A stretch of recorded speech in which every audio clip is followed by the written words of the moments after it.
Hello and welcome to another one of my videos. So today I've got, oh shoot, I already forgot my topic. Oh yeah, it's gonna be dude stuff. If I couldn't be more broad. So, but I'm bumped. All right. So lately I've been thinking about stuff, and I think a lot of people have been thinking about this same stuff as far as like shit going sideways in this country. You know, I live in the United States. I live in what's considered the South. Live in North Carolina and out in the country. And I really like my neighbors. I've only been in this particular spot since March. Before this, I lived in a much more liberal town called Asheville, which is about an hour and 20 minutes from where I'm at now. And then another hour and 20 minutes the other direction to the east is Charlotte, another liberal town. And I tell you, living in between the two is interesting, and it's conservative, which, you know, now that I'm in my 40s, I like. I was definitely more liberal in my youth, but anyway, I've always been pretty handy. And that was the kind of stuff I wanted to talk about today. I don't really want to talk about politics. If you want to talk about politics or politicians, there's a million other channels on YouTube and other video platforms for that. You know, a lot of it's being censored, which always tells you what you should probably be paying attention to. You know, people don't censor things for no reason. They want to silence certain people. So anyhow, I'm not really talking about that. I'm talking about, you know, taking care of number one, you know, watching out for yourself. And so living in that liberal town, I was in the city, and I had a nice collection of firearms when I moved back there. I've moved in and out of the city, you know, to the outskirts, all the way around that town, in and out. And the last time I was living in the city, I had moved there from out in the country. Not quite as far away as I'm at now, but it was out there. I was house sitting a house for about 6 months on a mountaintop all by itself, and part of the house sitting thing was I was taking care of 2 dogs, and I had my own dog back then. So it was me and 3 dogs on a mountaintop, and man, it was paradise. I'm definitely kind of the hermit type. You know, I like being around people, certain people, but man, do I love getting away by myself and just getting deep into projects and just having time to think. I love it. And that place, it was in a town called Saluda, North Carolina. There's also a Saluda, South Carolina, so don't mix up those two things. But it was in Saluda, North Carolina, in Polk County, just barely in Polk County. And I loved it there. It was probably one of my favorite places I've ever lived. And it was just nice to have solitude. You know, I think a man needs solitude, not all the time, but definitely sometimes to regroup, and especially someone who's introverted, someone who likes to do solo projects. And anyway, when I was living out there, I had a nice collection of firearms. It also so happened to be that was I moved out there in the fall of 2012, and you know, everybody was all end of the world stuff back then. And, you know, I wasn't, you know, too far going down that rabbit hole, but I definitely wanted to be prepared, and I wanted to be able to heat myself and feed myself if the grid went down. And I wanted to be able to protect myself if people decided that they wanted to take what I had. You know, really simple stuff. And here we are 8 years later, and I think we're seeing a lot of the same needs. I think people are worried, you know, and rightly so. I think more rightly so now than in 2012. You know, 2012 was based on about, you know, some kind of fairy tale. We're looking at very real communists in this country right now. Not so much wanting to hit us over the head, although there's plenty of them that want to do that. But, you know, they want to take from us in another way. They want to steal our labor. They want to steal our wealth. They want to steal our abilities. And I think the best way to fight back against that, besides politically, which is an avenue that's, you know, totally legitimate, and I see a lot of that happening right now. I'm cautious about that because I feel like it's all just a game. politics is just a game. That's why I don't want to talk about it. I'm grown up. I don't really want to play games. But I did want to talk about a few things that I think men should be into and men should be interested in if they want to take care of themselves. You know, if you want to be a cog in the machine, if you want to ignore all this stuff, if you want to get blown away like a bunch of dust when the storm comes, then, you know, I switch this video off because you're not going to like what I'm talking about now. But I imagine if you're here and if this isn't the first video of mine you've watched and you've seen a couple, you know, you probably have a good idea of where I'm going with this. So I definitely want to build back up my firearm collection. When I moved back from Saluda to the city, I had all my bases covered. I had a nice pistol, and with pistols, I prefer revolvers. You know, revolvers tend to, at least the ones I like, and I actually like older firearms that have been well taken care of, that might have some miles on them, but have been loved and were made in America. Or maybe Canada, maybe. I don't know. I've never had any Canadian stuff, but I've heard there's some good stuff out there. I'm not aware of it. I would take Canada over China or Brazil or Turkey any day. But let's just assume, for the sake of argument, made in USA. And I prefer stuff 90s and older. Generally because it's cheaper, and also because it was just better made. And it was made to be maintained. You know, that stuff back then was made where if you cleaned them and you took good care of them, and they pretty much last forever. You know, just like an old car, there's certain pieces that will wear out, that will need to be replaced, but the majority of the machine is designed to last you until you pass on and you can hand it off to someone else. And maybe it lasts another lifetime there. You never know.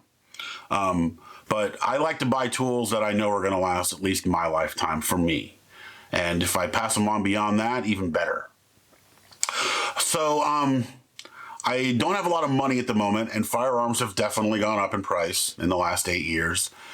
Even older used ones. You know, one of the reasons why I bought used stuff back then was that you know, a lot of the stuff was cheaper. And I did my internet research, and I found like stuff that would be a regular name brand. You know, they would sell it at like Western Auto or, you know, Walgreens or even gas stations or whatever.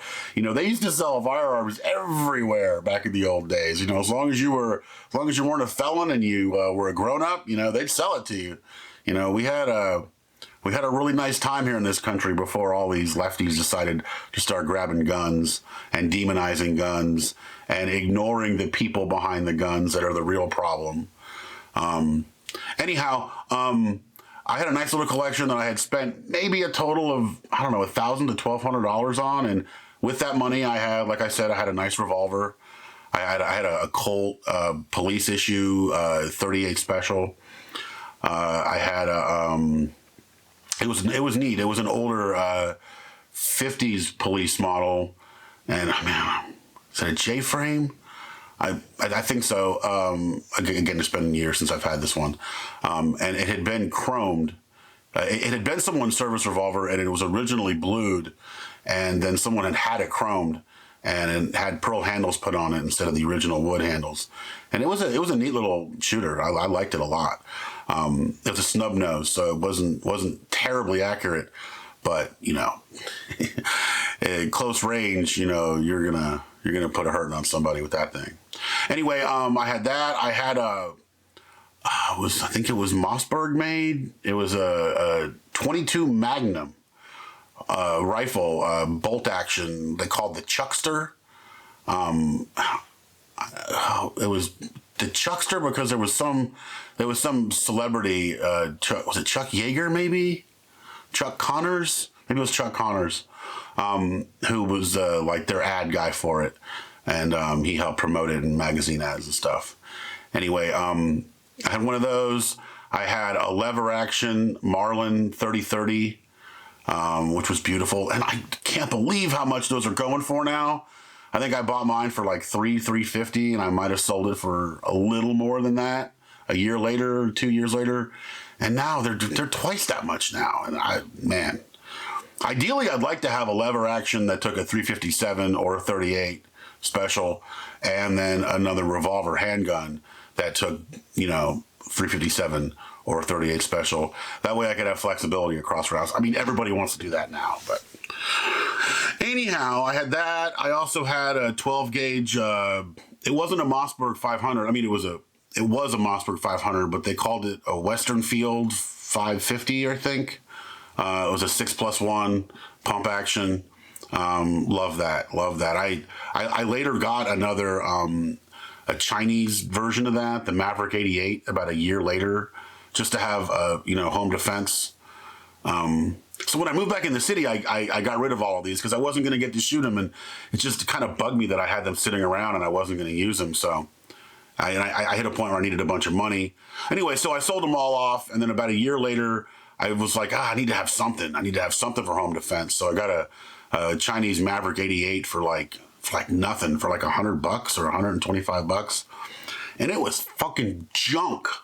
The very first time I tried to, I had loaded it and unloaded it a couple times, and I noticed that the loading mechanism was different.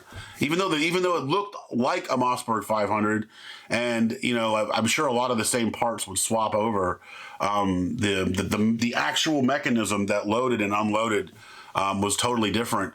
And I tell you, the very first time I needed that thing in a tense situation, I went to go rack it, and it jammed. It jammed. A freaking shotgun jamming? It wasn't my fault either. It wasn't like I had done anything screwy, like trying to put a bigger shell in there or forgot to fully eject a shell. It wasn't anything like that. It was just the mechanism itself sucked. Well, that was the first and last Chinese firearm I ever bought. And that thing was, it was garbage. Don't buy the Maverick 88. I know it looks tempting. I know you look at it next to a Mossberg 500 and you're like, oh, it's like half the price. Well, there's a fucking reason. Plus, it's China. You think China wants to arm us with reliable weapons? Come on. Seriously, we're at war with these fuckers right now. If they're sending us weapons, they're sending us garbage that's designed to break. And I'm telling you, it was like this thing was psychic. The very first time, when there was like a bear outside or whatever, it wasn't a bear. We'll say it was a bear. And I needed it to be threatening, just to make that sound, that ch-chack sound, just to scare away the bear. It didn't work. It sucked. Well, I sold that thing the next day. I'm not kidding. I didn't even hesitate. And I had another Savage 12 gauge. I love 12 gauge shotguns. They're my favorite firearm. I mean, they're so versatile. I've only needed home defense for like the last 8 years. I haven't been out where I could actually shoot or hunt. Until now. And so I'm going to be replenishing my collection one piece at a time, but I don't currently have anything. So now I'm defenseless, totally and completely defenseless. Yeah, you don't really need firearms to defend yourself. What's this? Oh, whoa! It's moving around on its own. Yeah. Now this is not from a Crocodile Dundee. I actually checked the knife in the Crocodile Dundee movie is custom made. This right here it's semi-custom. It started out as a Western W49K model, and from what I've been able to figure out online, the K means like late 80s. The Coleman Camping Company had bought out Western at some point in the 80s, so this is considered a Coleman Western knife. Well, the earlier ones go on eBay and other auction sites for considerably more than I paid for this one. And when I got this one, it was kind of rusty, had a lot of rust down in here. And you can tell by looking at it if you're familiar with these. I've seen some that have the straight bar, a crossbar here, but I'd say 99% of the ones I've seen have what's called an S bar, where the front is bent down and the back is bent up. And from the look at this thing, it looks like someone's replaced the handle. The other W49s I've seen, the fit and finish on the handle was much nicer than this one. Now, I've already done some work to it. When I got it back, so when I got this thing, it still had the original factory edge. Like, it had never been sharpened by anybody. It was factory. Somebody had put this crossbar on here, which I'm pretty sure is not original, and they had put some little welds in here, probably because it was a little wobbly. And it was probably wobbly because when they replaced the handle, they did a shit job. My guess is somebody bought the blank. You know, like they bought just the blade, the full tang blade. It is a full tang, you can see that. I'm gonna guess somebody bought that, and they made their own, they got their own crossbar, and they got their own handle, and they put their own handle on there. Because the handle is not symmetrical. Like, one side's a little thicker than the other, one side's got a little more of a curve than the other. It's just kind of rough. This is not a Western handle. I mean, I sure hope it's not. It looks homemade, is what I'm telling you. So if it is original, it's been messed with, and someone, you know, but the rivets are just not factory. Anyway, I got this thing for $65. These go, the older ones, and it still is high carbon steel. I think it's 1095 carbon steel. I'd have to double check on that to be sure. But, you know, considering it had the original factory edge, considering it's still high carbon steel, like, $65, even if I'm just buying the blade and I throw away the crossbar and the handle and start from scratch, I'm still doing good, because these go for up to $200-300. Yeah, seriously. So this is a 9 1/4 blade, and it's 14.5 inches overall. And, you know, this will outperform any firearm that's out of ammo. Keep that in mind, guys. A firearm's only as good as the ammo you've got. You run out of ammo and you've just got a big stick, a big heavy stick. Well, a knife doesn't run out of ammo. So since I was limited on budget and I needed something to protect myself, I was like, well, I'd like to protect myself with something that's also a tool. So, you know, not just personal protection. I'm going to put this away because it's probably making you nervous. I mean, it makes me nervous. Once I actually put an edge on this thing, the very first thing that happened was it bit me right in my finger, because I had been used to this, you know, a 30-year-old, and that 30-year-old factory edge was still sharp. It just wasn't sharp to just bite you like this one is now. It's very sharp now, and it'll hold this edge for a while probably. So I wanted something that would not just be a weapon, but would also be a tool. And I mean, this thing, if I was stuck out in the woods with just this, I could probably build a log cabin. You know, well, I'd probably need a way to resharpen it, but I could probably build something significant, and some kind of significant shelter. I could probably, you know, make traps, catch food, butcher food. If I had a fire steel, be able to start a fire. I mean, this is going to cover a lot of bases that a firearm will not. Keep that in mind. That's why I'm talking about this, guys. So,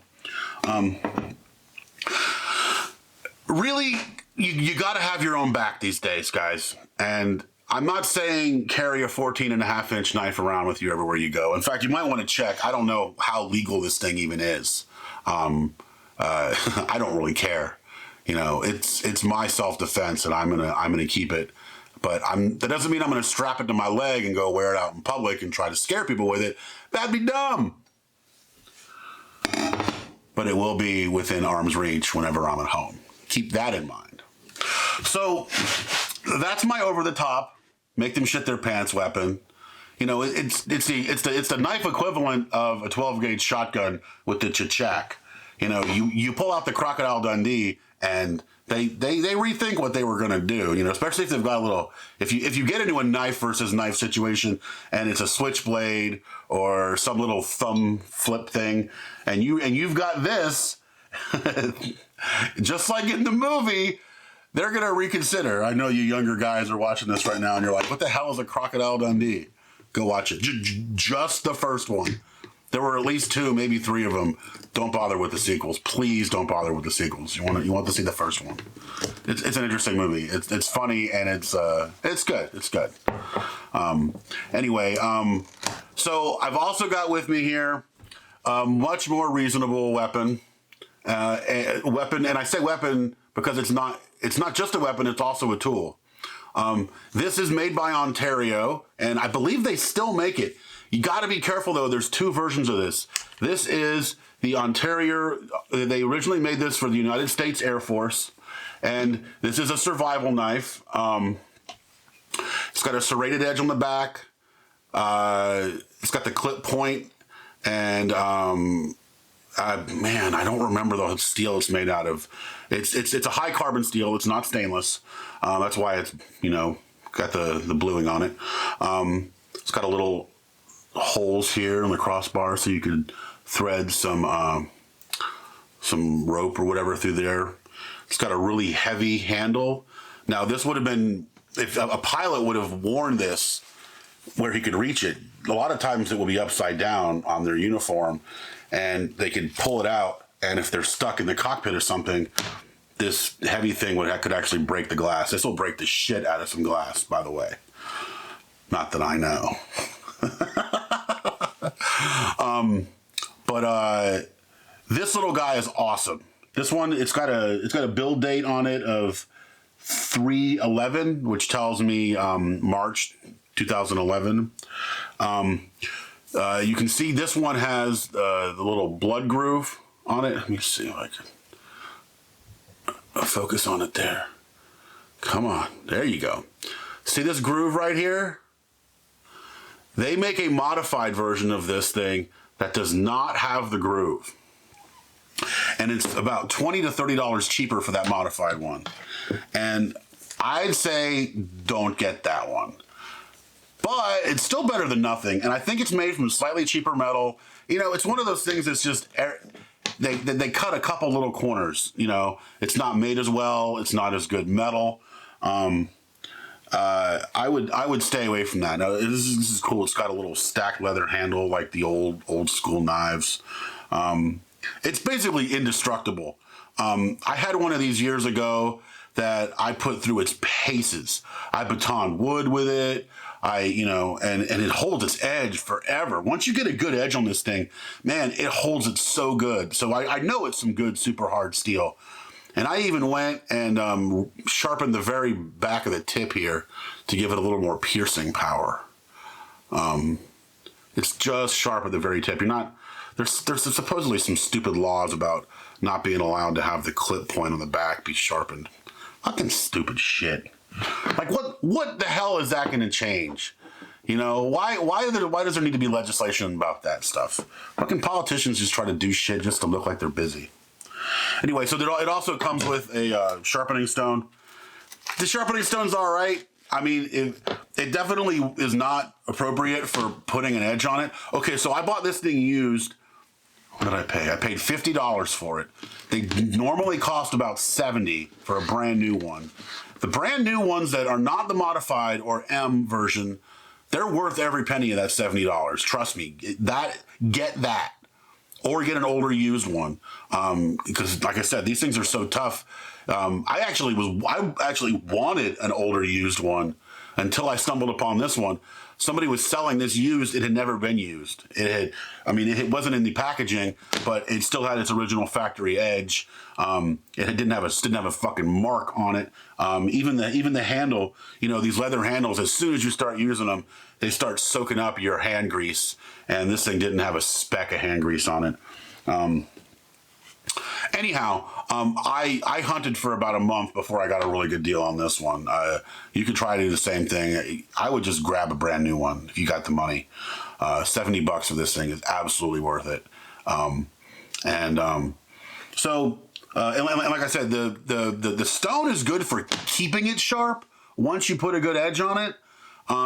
But I would not rely on it for starting, for putting that first edge on there. I mean, if you know anything about knives, you should know this kind of stuff, guys. Just going through and giving you a little bit of advice. But look, so this is the topic today was just covering your own ass. Did I even say that yet? I don't know. Guy stuff. I think that was what I said earlier. But and this applies for ladies too. I think every lady should have a good knife. And I've given some of my lady friends some of my knives that I've treasured, and sometimes it sucks. I'll give it to them. and and then I'll miss it right away. The last one I gave away was a Buck 119, which one of my favorite knives ever. I love a Buck 119, and I had gotten it for like $30 back in the 90s, and now they're like $70 knives, $80 knives, $90 knives, and I'm just like, it's okay. I'm gonna replace it with a Buck 120 one of these days, which is a slightly bigger version, so I'll be fine. Anyway, y'all. That's about all I got time for today. I'm going to be doing a couple other videos here while I'm doing this. And then, yeah, I'm just trying to keep it up. 5 a week, maybe a little more, maybe a little less. But, 20 a month is a good average. Y'all stick with me here, and we'll keep covering some interesting topics. I hope you like my rambling here. If not, then talk some shit in the comments. Start some new conversations. I'd like to keep this stuff going.